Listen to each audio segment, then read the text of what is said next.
What's up, guys? I'm gonna try to get back on my regular schedule of posting more. Um Now this is probably the closest I have ever posted two videos. I posted a video, if I am correct. Let me hold on. Let me check. If I'm correct, I posted a video about a week ago. I might not be correct. If I know how to work my iPad. Uh 5 days ago, actually. This is the closest I have ever posted like two videos, I think, close together. So, and remember how I think I kept constantly saying that, oh, I'm sick, oh, I got sick again, oh, I got sick. One, I was actually sick, yes. And two, we're just now starting to figure out the problem, why I kept getting sick. Believe it or not. Um, I just want to give you guys this little just update about me so you guys know that if I stop posting randomly, if I get back on a regular schedule of posting, then all of a sudden I just stop. Um, you guys will understand why. So they're thinking that the reason I kept getting sick is because I might have like a small intestine problem or whatever. But then when they were testing my blood, they said my blood was low, so I don't have enough blood that I need in my body, basically. And they're saying that I might possibly have internal bleeding. Now, we don't know if this is for sure or not, but on Wednesday I do have a doctor's appointment, so we'll get that checked out and we'll just go on from there. I am taking a new iron pill, so that's a thing. Also, I have high blood pressure problems now, so that's just another thing to add on to all the problems I have in my life. So, yeah. Um, this is going to be the first official episode of Dinky X Teen Mom Listener. Yeah. I have not done one of these videos in a while, so this is why I was just like, let me do Dinky now.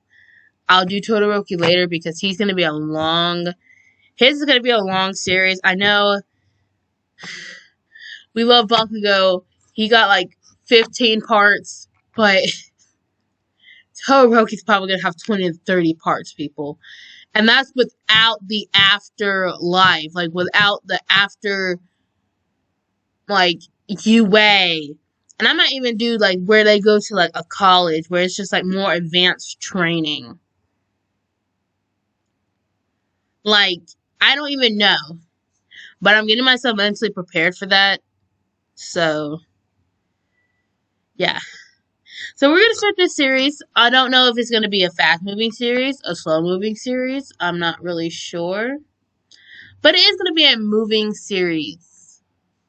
So I'm gonna try to post a video either once a week or when I have the time to post. So also, once I get my grades back up, because my grades have fallen very low, let's be honest, a lot of ours have. It's literally school. It got born for me. And the way my school is, it just doesn't make it any better. But once I get my grades up again, I will be trying out for voice acting. Now, I was going to do normal acting, but then when I thought about it, I was like, I have this whole, like, blown out channel, and it would only make sense for me to do voice acting.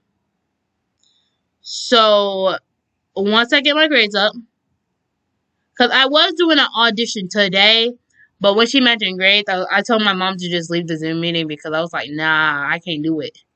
I can't do it. My grades are suffering right now. But once I get my grades up, we'll do good. Okay, we'll try. But for now, let's just get on to this video. There are links in the description, so please go look at those. like Pretty Pretty Please. Go look at those. And let's just get on to this video because I'm talking too much.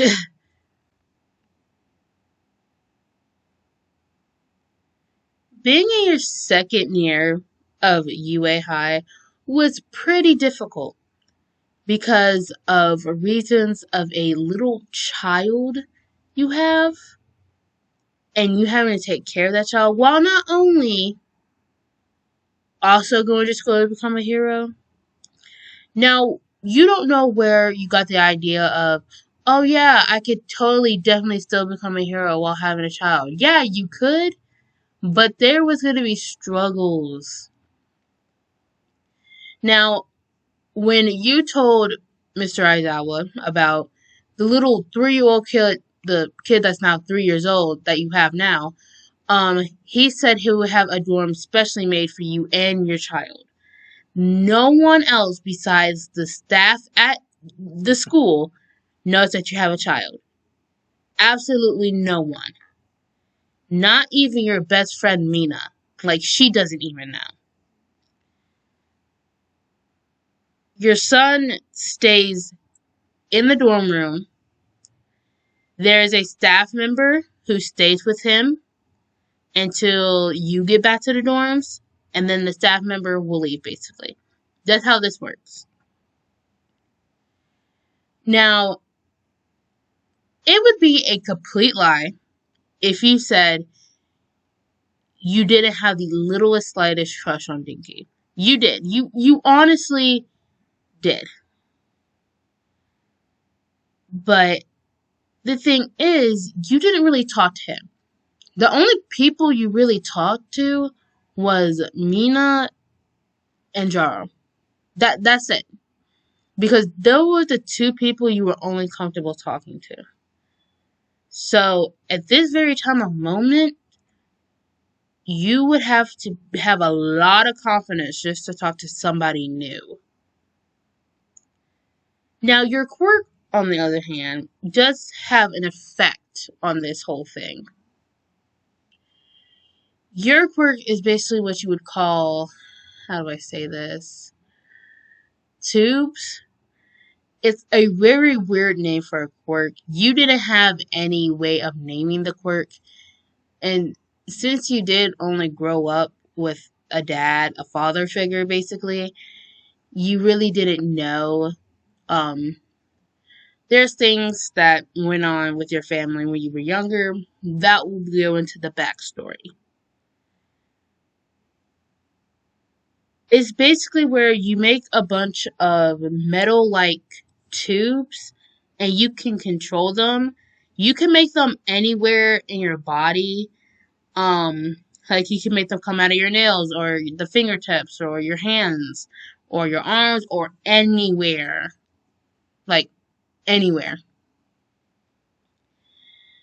And it makes it where you can control them to do whatever you want. You could control them to grab things. You can control them to hit things. You can even, let's just say, for example, when you was in your first year, you were partnered with Denki to come up with a power move with him, right? So what you guys did was you put your metal tube on your opponent, and then he would electrify it to where all the electricity went to the opponent. Like basically electrocuting them through the metal. It was something that happened. That's the only time you actually talked to him. After that, that was it. And he has tried to talk to you multiple times, but it was just, you know. Now, one day, in the middle of your second year of UA, you was in your dorm, playing with your son on the floor. He was literally playing around with a toy and was practically begging you to play with it with him.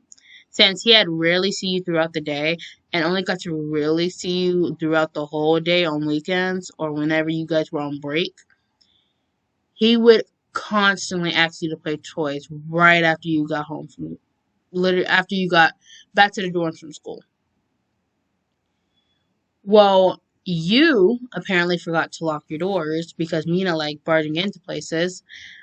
And Mina just barges into your room. She immediately closes it, trying to make sure no one's going to hear. And as soon as she turns around, she sees you playing with your son. Listener, who is that? Whose kid is that? Now, this immediately scared you because Mina is supportive, yes, but that did not calm your nerves of her possibly stop being your friend because you have a child. You knew she probably wouldn't, but for some reason your nerves just told you she probably would. Um, he's my child, Mina. And the shock on her face was something that you was so scared of. Why didn't you tell me sooner? Because I was scared. Scared of what? Scared that either you were going to tell everyone or you were going to stop being my friend. You and Jar are the only friends I have in this whole entire school. Well, yeah, but that doesn't mean that you shouldn't have told me and Jar. He's so adorable, though. And I had immediately got down and started playing with your son. Like, you could leave the room, which you really needed to do because you wanted to go get food. So you had asked Mina to look after him while you went to go get food, and she immediately agreed. And after that point, let's just say she adored your son. Like, absolutely. Like, there was, like, there's no other way to say it. She went to your dorm first than to her own dorm. Like, she put her backpack down and anything that she had from school down in your dorm, stayed with you guys until, like, a little bit before the curfew to be in your own dorm, then she would leave. That's how long she stayed with you and your son. Which your son couldn't be more happier because now he had two people to play with, and so now whenever he wanted to play trains, let's just say he would get violent with the trains and might maybe just maybe make it where the trains would hit you guys' feet. But that's another story for a whole nother day. um so one day when you were at school, over the intercom, your name was called to the office. Now, one, you have a son, so of course your nerves are going to spike up like crazy. And so, when you went to the office, your son was right there, and he had bruises, cuts all over his skin. And there was about 3 to 4 pro heroes surrounding him when you opened the door. Like if someone was coming to hurt him. When they realized it was you, they immediately moved away. You were so mad. Because, first of all, how did this happen? When did it happen? Like, there was bruises and cuts on his face, which the day before he had absolutely did not have. Once you had started yelling at the pro heroes and yelling at the staff, asking what happened, tell me what's going on, they had immediately started to explain. Well, you see, a villain broke into the dorms, and since me and your son were the only real people in the dorms at the time, they had immediately targeted us. Now, I got your son out, but there was glass flying everywhere, and that's how the bruises and the cuts happened. Once I got your son out of safety, that's when me and the other 3 pro heroes in this room fought the villain. Now that you had an explanation from Mount Lady, you were okay.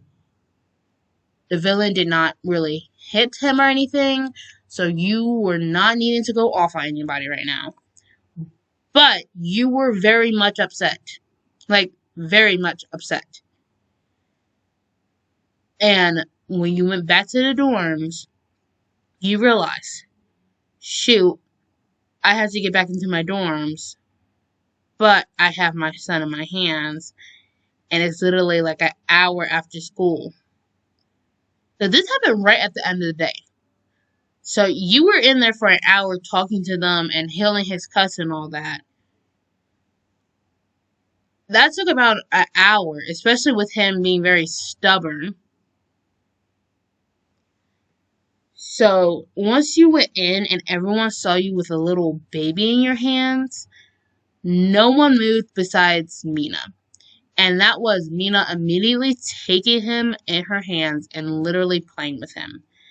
Everyone started questioning you, bombarding you with questions like, who is he? Is he your son? Are you related to him somehow?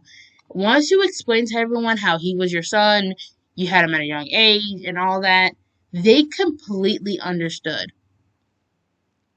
Like, understood. Do you want to know that somehow in some type of way, Bakugou started being considerate since, he grew up from his, since his first year of UA. He grew up and started maturing more. Yeah, he started being considerate that there was now a child in the dorms. So whenever that child was not in a good few feet range of hearing him, he would cuss. But if the child is in, 10 feet range of him, he's going to be considerate and try his best not to cuss somebody out. Does that mean he's going to stop being mean? No. But that does mean he's being considerate and he's going to try his best not to cuss. Which, honestly, everyone was surprised by it. But honestly, you were thankful for it. Because you did not need a 3-year-old child cussing people out. Like, thank the heavens you don't have a 3-year-old child cussing people out. Now, Denki was also, of course, surprised. And he had pulled you to the side while everyone was playing with the child. He was asking if, you wanted to hang out with him sometime with your son. And you were like, sure. And this was him doing the first move. Like, this was him actually putting effort into becoming friends with you. Which this scared you literally to death since, you have a crush on him and all. This was scaring you. And you didn't know where it was going to go. But wherever it was going to go, you were completely fine with it.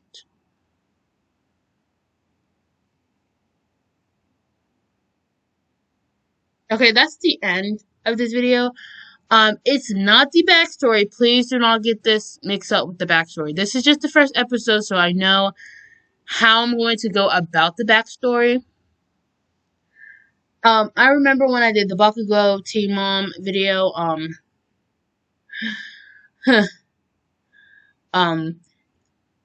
for how many views I had gotten and the rush of subscribers and likes and stuff, I had did a 1-hour marathon of completely explaining the whole backstory of Listener. I'm not saying I'm doing that again, but the backstory is going to be longish. So, yeah. There is links in the description. Please go check those out. That would be so great if you did. Not pressuring you to do anything in the links. Just please go check the links.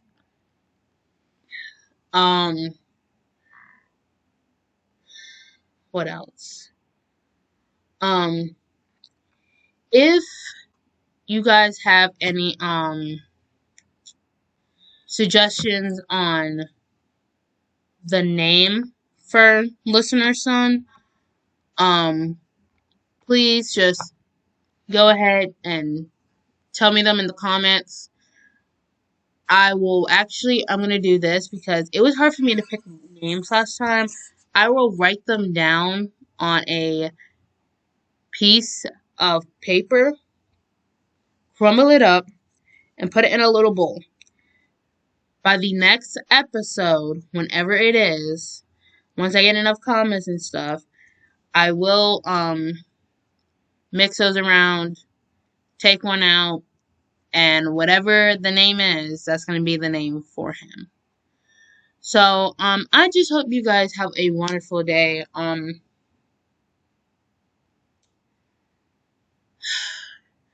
don't know if I'm gonna do a live today. I might do a live tomorrow, but definitely not today. Or maybe I will. I don't know. I'm not sure yet. But really, just guys, have a good day, and that's all I have to really say. So um have a nice day, night, or wherever you are, and peace.